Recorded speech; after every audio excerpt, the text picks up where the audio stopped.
साईं भोले भंडारी की जय। साईं गणपति की जय। साईं सरस्वती की जय। साईं दुखहरणी द्वारका माई की जय। आप लोग शांति बनाएं।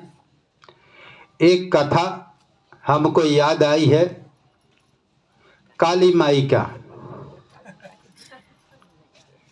काली माई की कथा कहने जा रहा हूं।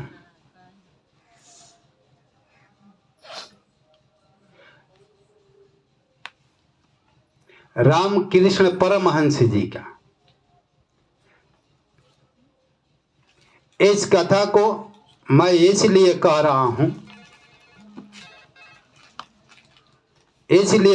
हूं कि आप लोग को इस कथा से सिद्ध हो जाएगा कि हम कहां पर हैं, कैसे भक्ति करना चाहिए, कहां हमको भक्ति करना चाहिए। ये कथा ही आप लोग को बता देगी कि हम सही जगह पर हैं कि गलत जगह पर हैं। समझ रही है आप लोग? माइलो डिस्टर्ब मत करें। कहने का मतलब है कि आप लोग कुछ समझ में आ जाएगा कि हम कहां पर हैं, ठीक ना? इसलिए इस कथा को कह रहा हूं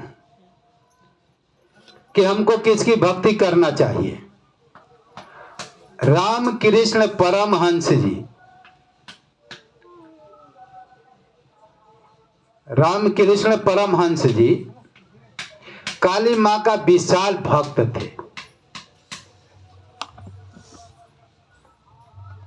विशाल भक्त थे। जब आदमी विशाल भक्त हो जाता है, विशाल भक्त हो जाता है, डिस्टर्ब मत कर, है जब बैठो हाल बड़ा था ठकर ठकर करता, दिमाग उधर उधर जाएगा तो प्रवचन होगा नहीं होगा। तो काली माई का विशाल भक्त थे। उनकी भक्ति और सात्विकता देखकर, जैसे आप मान लीजिए कि काली माई का भक्त है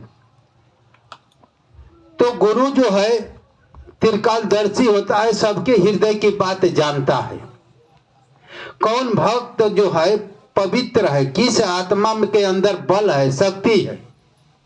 गुरु जो है हमेशा तलाश करता है अपने चेला के लिए। समझ रही है? चेला आजकल जो है, चेला सोचते हैं कि भाई कौन गुरु सही है, कौन गुरु सही है। ऐसा होता है कि नहीं होता है? लेकिन गुरु भी सोचता है कि हमारे जैसा, हमारे लायक कौन चेला। वो गुरु खुद चेला खोज लेता है। वो खोजते खोजते आ जाता है। उसके पास दिव्य दृष्टि होती है और दिव्य दृष्टि के द्वारा वह त्रिकालदर्शी होता है। गुरु जो है त्रिकालदर्शी होता है, इसलिए सबके भीतर की बात जानता है। अपने दिव्य दृष्टि से देख लेता है कि किस भक्त के अंदर बल है, भक्ति है, और कौन भक्त ईश्वर को प्राप्त कर सकता है, इसलिए उसको खोजता है। समझ रहे हैं आप लोग? गुरु किसको खोजता है? देखता है कि जो पुण्य आत्मा हो, जो सच्चाई मार्ग पर चलता हो, जो जिसके अंदर धर्म है, जिसके अंदर पुण्य प्रबल और हिलोर मार रहा है, उसके अंदर भक्ति का बीज है। ऐसे भक्ति के बीज वालों के कौन खोजता है? सदगुरु खोजते हैं। वो कहीं भी रहेगा संसार में, गुरु खोज कर उसके सामने, जैसे हमारे साईं बाबा थे, हमको खोज लिए। हाय हमारे घर पर ही आकर, हम हनुमान जी शिव जी का भक्त था, और जब हमारा सदगुरु से भेंट होना था, सदगुरु ने हमको अपना बना लिया। समझ रही हैं? उसी तरह से रामकृष्ण परमहंस जी थे, सुनिए शांति से, जो काली माई का खूब भक्ति करते थे। इतना भक्ति करते थे, इतना भक्ति किए थे, इतना सच्चाई और धर्म पर चलते थे कि उनके अंदर पुण्य इकट्ठा हो गया था। और रामकृष्ण परमहंस जी जब चाहते थे तब काली माई को प्रकट कर देते थे। अब बुलाते थे कि माता थोड़ा दर्शन दो, तो काली माँ दर्शन दे देती थी। ऐसा भक्त थे, साक्षात उनके सामने प्रकट हो जाती थी।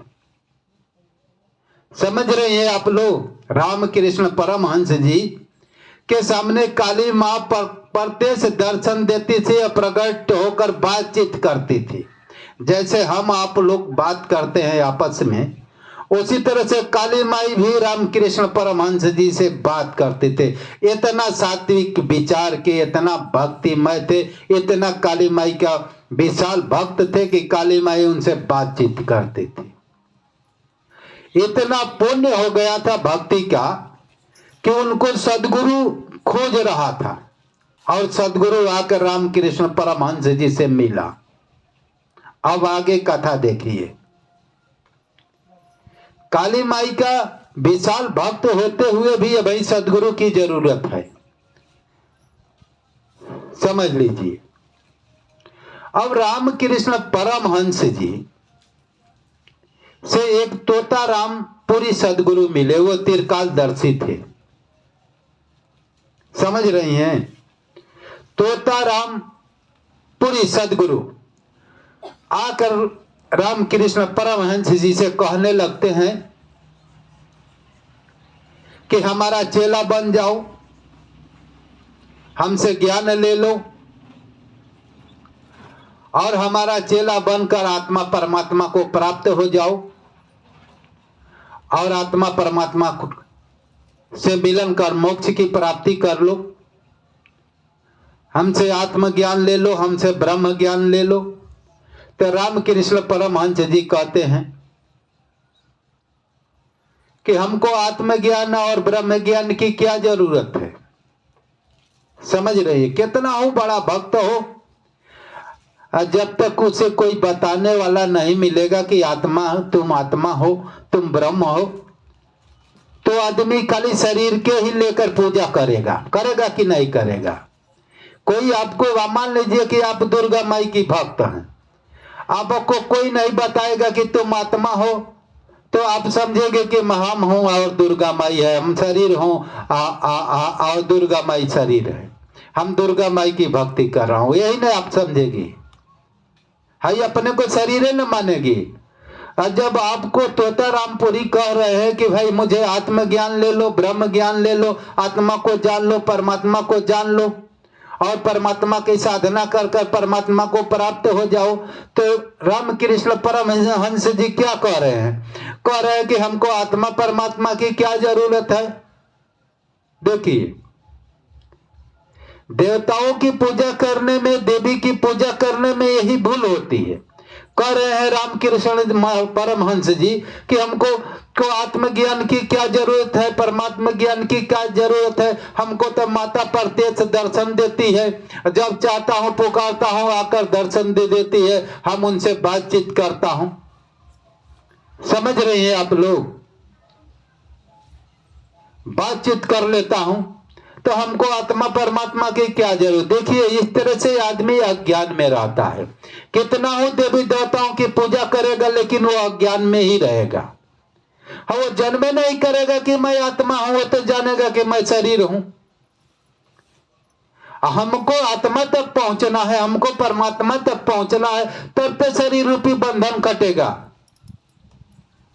तो कहने का मतलब यह है कि जब वो कह रहे हैं कि आत्मज्ञान ले लो, परमात्मा ज्ञान ले लो, तो रामकृष्ण परमहंस जी कहते हैं हमको ये जरूरत नहीं है। कहते हैं कि अरे भाई, आत्मज्ञान और परमात्मा ज्ञान के बिना तुम्हारी मुक्ति नहीं हो सकती है। तो कह रहे हैं कि हमको मुक्ति की क्या जरूरत है। अरे भैया, तुम आत्मा हो, इस शरीर को ही वस्त्र मान बैठे हो, तुम शरीर नहीं हो। इस शरीर को तो दफनाना पड़ता है। ये शरीर होता तो सब दुनिया नहीं रहती। इसको दफनाया क्यों जाता है, इसे फूका क्यों जाता है, दवाया किया जाता है, क्यों गाड़ा जाता है। तुम शरीर हो, तुम इसमें बैठे हुए हंस हो, आत्मा हो, अविनाशी हो, चैतन्य हो, ब्रह्म हो। इसका ज्ञान लेकर तुम मुक्त हो जाओ। बार बार इस शरीरों में फंसना और इस कलेरों में दुख भजना, उस भक्ति से क्या मतलब है कि तुम आत्मा तक पहुंचोगे नहीं। तब उनका दिमाग खुला परमहंस जी का। अरे भैया, ये तो सही कह रहे हैं। तब क्या कह रहे हैं कि थोड़ा रुक जाओ, मैं माता को बुलाता हूं, माता से पूछ लेता हूं, तब मैं आपका चेला बन जाता हूं। ठीक ना, माता से थोड़ा पूछ लेता हूं, काली माई से। काली माई के तो भक्त थे ही, और जब पुकारते थे तब काली माई आ जाती थी। थोड़ा अलग हटकर काली माँ से बात किए। काली माई से कह रहे हैं कि ये माता, ये कह रहे हैं कि मुझसे आत्मज्ञान ले लो, ब्रह्म ज्ञान ले लो, आत्मा को जान लो, परमात्मा को जानकर जीवन मुक्त हो जाओ। तो काली माई कह रही है कि हाँ हाँ, तुम उनका चेला बन जाओ और आत्मा परमात्मा की प्राप्ति कर कर जीवन मुक्त हो जाओ। तब काली माई से वो बात करने लगे कि आपकी 50 वर्ष की घोर तपस्याओं का फल क्या हुआ कि काली माई अभी हम दूसरे तोतारामपुरी गुरु की सानिध्य में जाऊं, आपकी साधना का फल क्या हुआ? तो कह रही है कि हमारी साधना का फल है कि तुम्हें सदगुरु आकर आत्मज्ञान ब्रह्म ज्ञान देने के लिए तैयार हो गया है। समझ रही हैं आप लोग? जो हमारी साधना का फल है कि तुम्हें सदगुरु तोतारामपुरी गुरु आकर कह रहे हैं कि मुझसे आत्मज्ञान ले लो, ब्रह्म ज्ञान ले लो और मोक्ष की प्राप्ति कर लो, इस देह के बंधनों से छूट जाओ, ये वस्त्र से छूट हो जाओ और तुम अपने ब्रह्म स्वरूप आत्म स्वरूप में स्थित होकर सदा जीवन मुक्त हो जाओ। ये मेरे साधनाओं का ही फल है। तब उनको समझ में आया। अभी तो समझते थे कि भाई हम बहुत अच्छा साधक हूं। साधक का मतलब कि आत्मज्ञान ब्रह्म के विज्ञान के बिना कोई किसी का कल्याण हो ही नहीं सकता। समझ रहे हैं आप? कितना हो दुर्गा माई की भक्ति करो और कितना हो काली माई की भक्ति करो, ये काली माँ सेम कह रही है कि इस ज्ञान को सदगुरु ही दे सकता है, जीवन मुक्ति सदगुरु ही दे सकता है, और सदगुरु के अतिरिक्त इस धरती पर दूसरा मुक्ति देने का समर्थ नहीं है। काली माँ सेम कह रही है रामकृष्ण परमहंस जी को। तो रामकृष्ण परमहंस जी तोतारामपुरी के चेला बने और उनसे आत्मज्ञान ब्रह्म ज्ञान लेकर साधना कर आत्मसात किए और आत्मा में स्थिति बनाकर जीवन मुक्त हुए।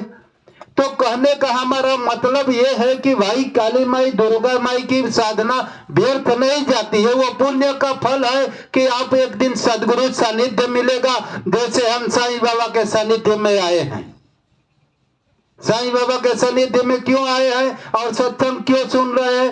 हम इधर उधर कुछ न कुछ भक्ति किए हुए हैं, तभी तो साईं बाबा की भक्ति कर रहे हैं, आत्म पथ पर चलने के लिए प्रेरित होकर यहाँ आए हैं। बोलिए सदगुरु साईनाथ भगवान की जय, साईं भोले भंडारी की जय।